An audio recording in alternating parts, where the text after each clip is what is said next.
In just 24 hours, this bizarre story has sparked astonishment, confusion, and transformed a beloved college football star into the internet's newest punchline. Manti inspired countless fans when he led Notre Dame to an epic winning season after the tragic death of his longtime girlfriend. That is, until they learned she was a figment of someone's imagination. But who? Good Morning America co-anchor Josh Elliott has the latest. It seemed like a tragic love story. Possibly the most beautiful girl I've ever met.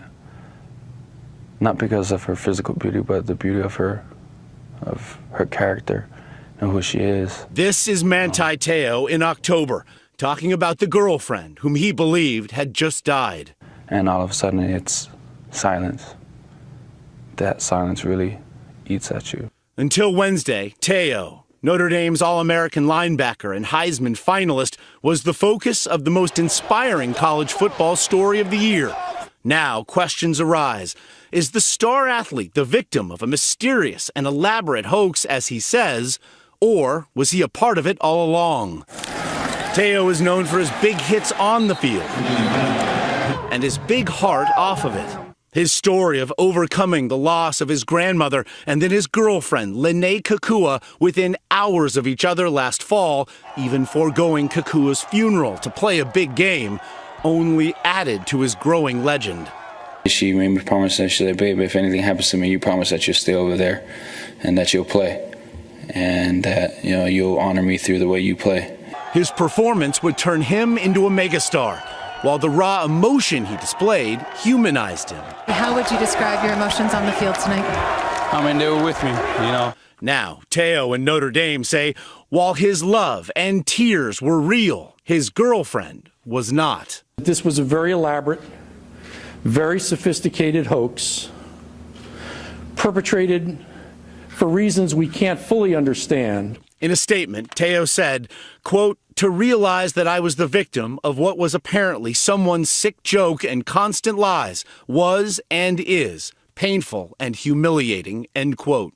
Not only was his girlfriend, Lene Kekua, not real, but according to Deadspin, the sports website which broke the story, the pictures purported to be Kekua are actually of another woman, very much alive, who says she doesn't even know Teo.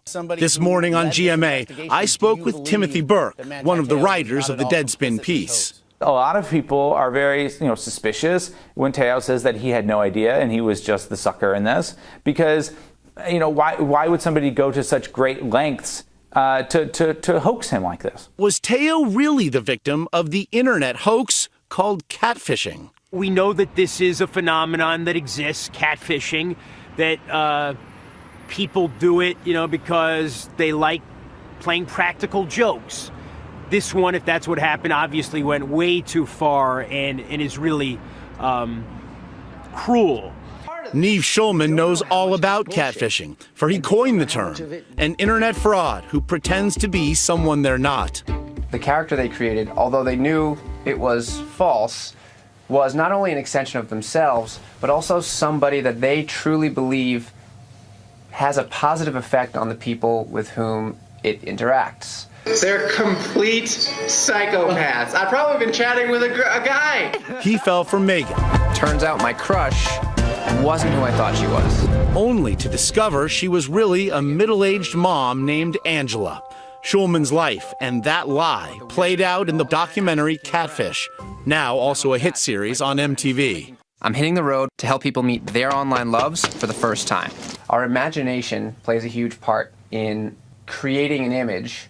If someone gets cagey about meeting up and is reluctant or is constantly creating excuses as to why they can't meet up at the last second, that's clearly a red flag. Questions about Teo's story are being raised.